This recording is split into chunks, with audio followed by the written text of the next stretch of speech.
good morning, good evening, good afternoon.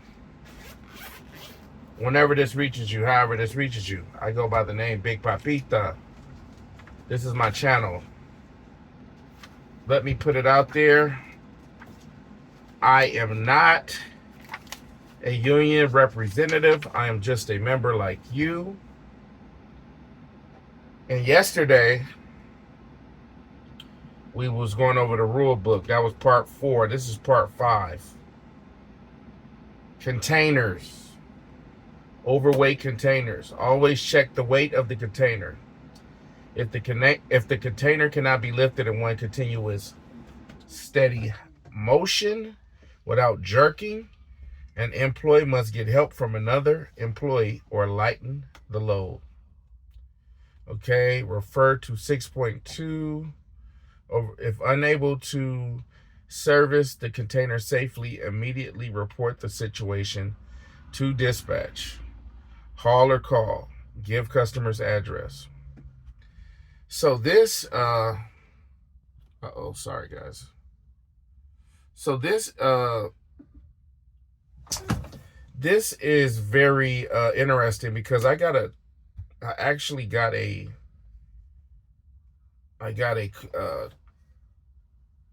what do you call it? A missed pickup. And the missed pickup is regarding this overweight container. So what happened was this customer overloaded this container. I took a picture. I put in the comment notes that it is too heavy to service. I actually took pictures of all of the trash on the ground in a separate, they'll have little categories. And I reported it to dispatch. However, I guess the customer was so enraged and so upset, it's actually my next stop, that they, I guess they complained hard enough and I have to go back. But I can't service the container if it's just too heavy. All I'm going to do is go back and report that the container is too heavy again. And the customer is going to be upset again.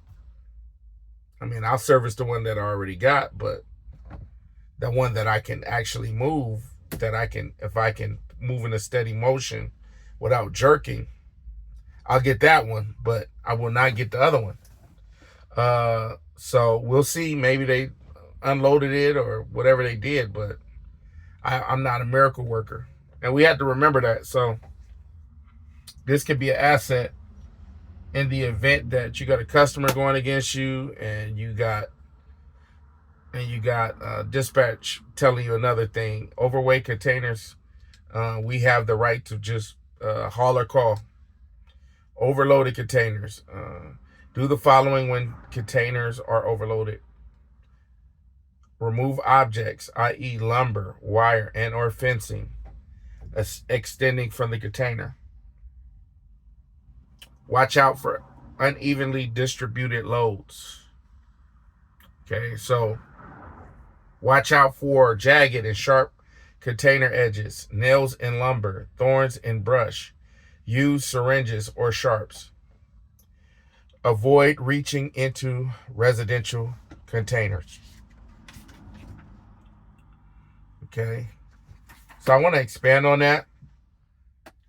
The reason that you guys want to remove lumber, wire, fencing, extending from the container, because these are the same type of objects that will, when you dump them, they can either bust the windshield, one, right?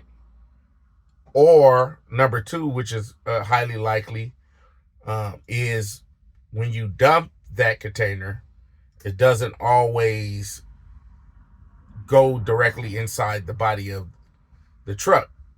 What happens is it may fall to the side, hit a windshield, hit a car, a pedestrian, and it presents these problems that you don't want to have. Now you have a situation where you got your first or your second or your third or whatever incident, and you're like, oh my God, I should have just removed that object, or I should have just did this and did that. Now, if it's something that's just ridiculous, haul or call and have the customer remove it. if it's something ridiculous, right? Unevenly distributed loads, meaning like we had a situation with a box where I believe a driver almost tilted over. And I don't know the situation about that, but you just want to make sure that the loads are even. It's not like too much dirt on one side and then it's light items on the other side, because then you're carrying a load so you want to make sure that the loads are even. Okay. Watch out for the nails and lumber, the thorns and brush, syringes or sharps, jagged and sharp container edges. Avoid reaching into residential containers. If unable to service the container safely, haul or call. Give the customer's address. Safe lifting technique. Always check the weight of the container before lifting. Overweight containers. Always keep the weight of the container close to the body. This helps with control and is less work on the muscles. Always keep a safe distance between bags always keep a safe distance between bags or uncontained waste and the body. This reduces the risks of cuts or abrasions. Do not twist the back when lifting. Instead, turn the legs. Never lift and twist. Always get another employee to help lift awkward, heavy, or unique loads. Example, furniture, appliances, etc. If help is unavailable, report the situation to dispatch. Haul or call. Hand trucks, dollies. Always push the hand truck at all times. Never pull the hand truck. Inspect hand trucks prior to use and report any defects to a supervisor that may cause an incident. Container placement. Driver must evaluate container locations for hazards before servicing. If a container represents a safety risk, immediately report the situation to dispatch. Moving containers with casters. Always push a container instead of pulling it when possible. Avoid twisting the back when moving a container. Report any containers that are difficult to move to management. Do not try to stop a container that gets away on an incline. Report any broken or bent casters. Disposal location. A disposal location could be at the landfill, transfer station, compost facility, material recovery facility, MRF, waste to energy plant, or similar location. Locate a safe disposal location. Always follow each site's written procedures and posted signs. Always follow the instructions of the traffic controller. Always park the truck on a firm and level surface before disposal. Ensure the truck cab is even, not staggered, with the truck's position on either side. This will reduce the chance of body/container impacting the cab of another truck in the event of a rollover. Driver must maintain appropriate spacing between trucks when discharging loads. The following are the minimum distance that must be maintained. Full eject and private trucks, 15 feet. Tilt frame and partial eject trucks, 15 feet.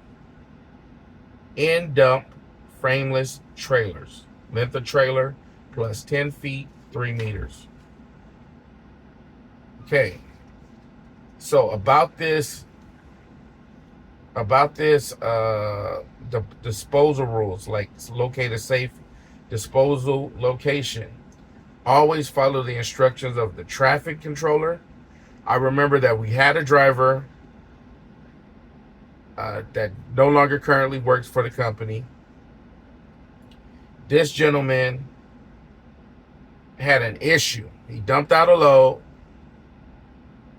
and there was somebody to check that load. When they checked the load, they said, "Oh no!" They rejected the load. They said that the load wasn't what the material that he brought.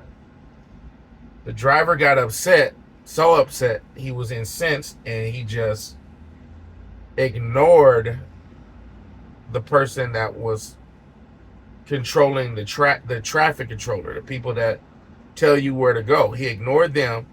He walked all the way past.